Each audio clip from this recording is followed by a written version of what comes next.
Bien, el candidato con el número 6 en el partido Perú Posible al Congreso de la República nos acompaña hoy. Se trata de Gustavo Gutiérrez, él es abogado y es además uno de los que presentó uno de los pedidos de tacha contra el señor Guzmán. Yo le doy la bienvenida. Gracias por venir. Gracias, Luis Alfonso. A ver, lo primero, ¿por qué postular al Congreso y por qué hacerlo junto a Alejandro Toledo, que digamos no ha tenido, digamos, el desempeño, ¿no?, que ha tenido en campañas anteriores? Bueno, yo soy de profesión abogado, especializado en temas constitucionales, y bueno, el derecho constitucional está muy ligado al ámbito político, ¿no? El constitucionalismo lo que hace es encuadrar jurídicamente los fenómenos políticos, entonces siempre tengo ese interés desde muy joven, ¿no? Empecemos por ahí entonces, si te parece. El presidente Toledo ha dicho que no puede el jurado dejar que Keiko Fujimori siga en esta competencia electoral por haber violado lo mismo que violó el señor Acuña. ¿Tú qué piensas? Bueno, a igual razón, igual derecho, ¿no? En la medida que se compruebe que la señora Keiko Fujimori ha hecho uso o ha entregado directa o indirectamente un regalo, definitivamente tendría que ser excluido del proceso electoral, eso es claro, ¿no? O sea, hay una ley que establece una regla y la regla tiene que ser cumplida por todos. Ahora, ¿qué piensas tú de lo que puede resolver el jurado? Porque quedan muy pocos días para el día de las elecciones.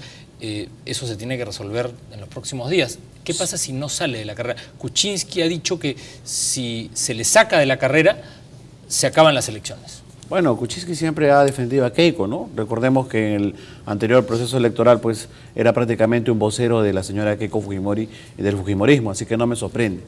Pero más allá de lo que pueda suceder, también tenemos que nosotros como demócratas respetar las decisiones del Jurado Nacional de Elecciones. O sea, esperamos que actúe correctamente y aplique una regla simétrica para ambos, para todos los candidatos, si es que incumplen algún deber legal en este periodo, pero definitivamente también tenemos que respetar las decisiones del Jurado Nacional de Elecciones. Ahora, ¿y qué hay con el quiebre del régimen constitucional? ¿Qué ocurre si siguen las manifestaciones en las calles, si el jurado se pronuncia en un sentido o en otro y el pueblo, digamos, no tolera esa decisión y el señor Guzmán sigue protestando? Digamos, ¿qué pasa con la legitimidad del proceso? ¿Existe la posibilidad de que se postergue el proceso electoral?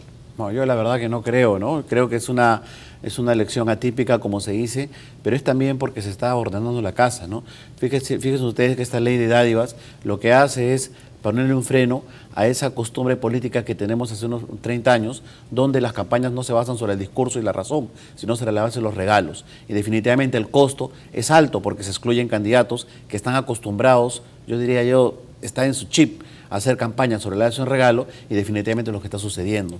Pero no creo que dé al extremo de poner en tela de juicio el proceso electoral. Creo que eso sería un grave daño para la democracia, ¿no? Esperemos más bien que eso no suceda. Bueno, el candidato a la presidencia de su partido se ha comprometido a venir mañana a una entrevista en vivo aquí en Canal 11 para que nos cuente ya en más detalle sus planes, digamos, en esta campaña. Pero ¿nos puede adelantar un poco acerca de el equipo de gente que lo rodea? Porque hay algunos que se han pasado a otros partidos. Bueno, sí, en principio Perú Posible es un partido democrático, ¿no? Es un partido institucionalizado y que se sujeta a las reglas preestablecidas y además también que tiene una experiencia de gobierno muy importante. Gran parte de los sectores de opinión señalan que ha sido un gobierno, el mejor gobierno de los últimos 30 años. Así que creo que desde esta perspectiva están los hechos que dejan constancia de la actuación de Alejandro Toledo. Pero más allá de eso, hay una renovación, ¿no? Porque quienes se han ido pues por diferentes motivos y muchas veces por oportunismo. Pero hay una renovación en el partido, siendo yo invitado, ¿no?, con muchas ganas de continuar también en esta actividad, pero ahí conozco, por ejemplo, al internacionalista Rodríguez Mackey, que está dentro de la lista al Parlamento, o el señor Gilmer Reyes, que viene de Estados Unidos, de una universidad de prestigio, también se ha sumado al equipo de gobierno, el mismo Fausto Alvarado, que forma parte del capítulo de justicia.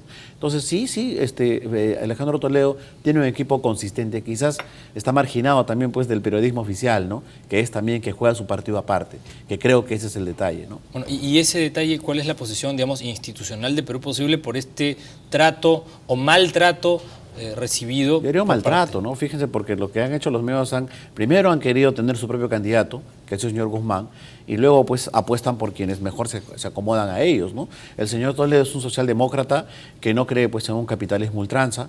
El señor Toledo es una persona que tiene una convicción sobre la base de la justicia social y definitivamente eso no le gusta pues a muchos sectores empresariales y a algunos medios de comunicación que los representan. Entonces creo que por eso es que permanentemente se le da con palo y ya no se sabe ni siquiera por qué.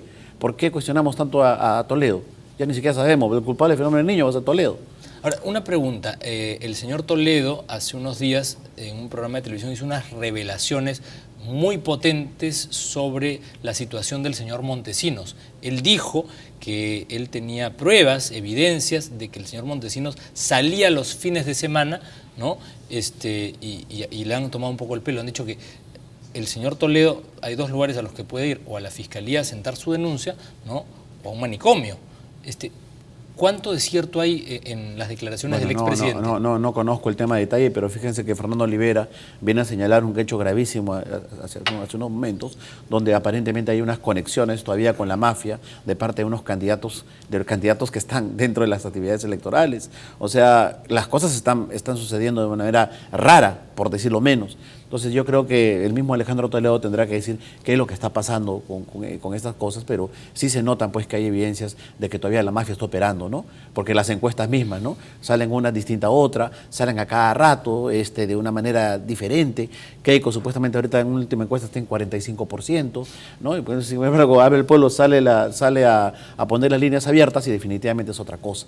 Entonces algo está pasando, que definitivamente hay que estar alertas, ¿no? Ahora, Alejandro Toledo lideró en su momento la marcha de los 4 suyos y convocó a muchos jóvenes que le hicieron el pare al gobierno fujimorista.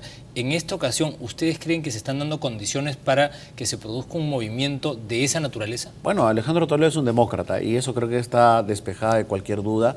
Y nosotros también, ¿no? Yo creo que si la situación se torna grave, tendremos que ejercer un derecho constitucional de protesta, ¿no? Para poder reencauzar las cosas sobre la vía democrática. Hay procedimientos democráticos para poder salir de cualquier crisis política que se pudiera dar. Si es que eventualmente es una crisis política, creo que lo importante va a ser que la ciudadanía se pronuncie y sobre la base de la fortaleza de la ciudadanía se establezcan las medidas correctivas conforme a la Constitución. Ahora, ¿y qué opinión tienen ustedes de los otros candidatos como el señor García, que ha sido siempre rival, ¿no?, de los chacanos? Bueno, yo creo que en el caso del señor García, primero está intentando hacer una campaña para recuperar la legitimidad que ya no tiene, parece también, tiene problemas con el tema, pero definitivamente pues las denuncias o las falencias de su gobierno sí son graves, ¿no? Sobre todo vinculados a la corrupción. Fíjense ustedes el tema de los narcoindultos, no es una cosa sencilla, no solamente se evidencia la tolerancia con la delincuencia, sino además el aval con la corrupción. Y ese es un tema grave con el cual se tiene que combatir. Creo que es una expresión, más bien, de una suerte de no tener credibilidad porque se ha tolerado en demasía los actos de corrupción. Y eso es donde tenemos que quizás cambiar las cosas, ¿no? Ahora, hablemos de un tema que tiene que ver con este proceso que hoy lo hemos presentado y que lo vamos a desarrollar en los próximos días. El voto electrónico que ha sorprendido a la opinión pública, a todos nos ha sorprendido que se vaya a implementar en Lima Metropolitana. Es un tema delicado, ¿no? Es un tema delicado porque nosotros en el Colegio de Abogados realmente tenemos un decano que muchos argumentan de que no tiene legitimidad porque el voto electrónico se hizo así al caballazo. Y bueno, anunciar de que se hace un voto electrónico así tan de buenas a primeras, pues nos sigue un poco que sorprende, ¿no? Preferiríamos que sea todavía aún más adelante y que el voto sea el usual, ¿no? Que garantiza la fidelidad en lo que se refiere a la voluntad popular. Ahora, y hablando ya de tu campaña en particular, ¿cuál es la bandera, cuál es el tema principal? Yo le pregunté al anterior invitado qué opinión tenía respecto de un proyecto de ley de medios. Claro. Muchos candidatos temen pronunciarse respecto de ese tema. ¿Cuál es tu posición? Es que ciertamente una garantía de la democracia es el respeto y respeto a la libertad de prensa, ¿no? Pero lo que yo sí creo que más allá de una norma regulatoria, la norma regulatoria que sí tiene que haber, tiene que establecer mecanismos para que la ciudadanía ejerza un control.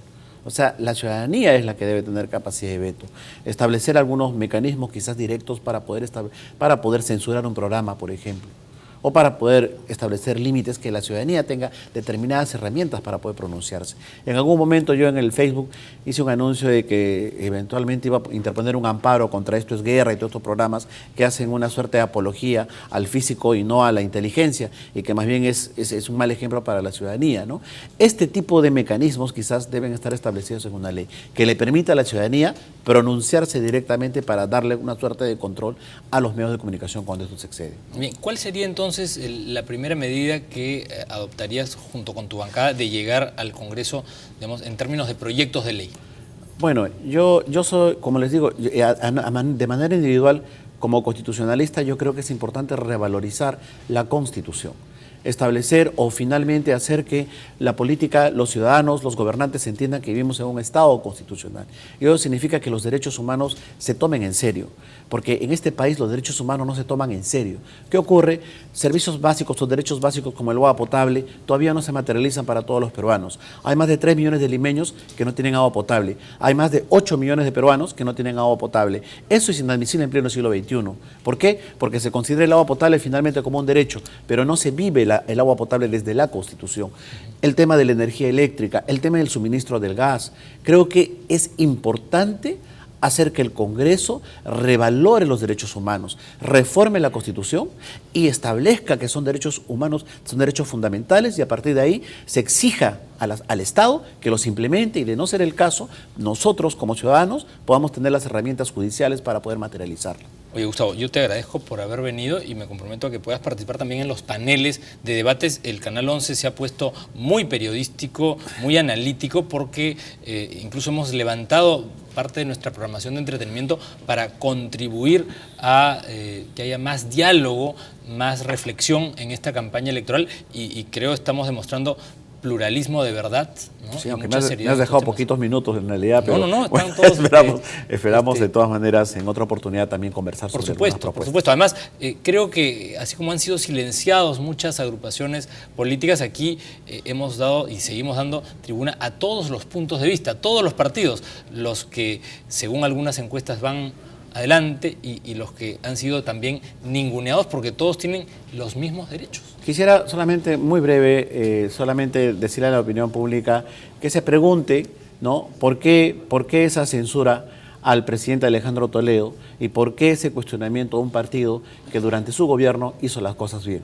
El PAN estaba estable, la corrupción no cambiaba, ni menos la inseguridad ciudadana, que hoy en día es gravísima en el Perú. Hay que reflexionar, queridos ciudadanos. Muy bien, muchas gracias por venir. Mañana yo anuncio, ha anunciado, espero que todo se concrete, mañana ha anunciado el expresidente Alejandro Toledo que va a estar con nosotros aquí conversando, porque tiene muchas cosas que contarnos. Hace tiempo que no conversamos con él y va a ser una oportunidad para que nuestra audiencia pues tenga un contacto directo con uno de los que ha tenido a su cargo conducir los destinos de nuestro país. Muchas gracias otra vez. Gracias. Bien, nosotros nos hemos excedido porque hoy Fernando Olivera presentó una información muy importante respecto del informe Kroll y hemos extendido un poco esta programación. Vamos a continuar con la programación periodística del Canal 11. Muy buenas noches, nos vemos mañana.